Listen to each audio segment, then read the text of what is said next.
Here's how to highlight duplicates in Google Sheets. Select the column you want to check for duplicates. Go to Format and click Conditional Formatting.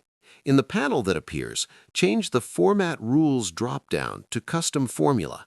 In the Formula field, type equals COUNTIF, open parentheses, then enter your range with $ to lock it. For example, $B, $2, $B, $100. Add a comma, then type the first cell of your range without $. For example, B2. Close the parentheses and type greater than 1. Choose your highlight color and click Done. Any duplicate values in that column will now be highlighted automatically.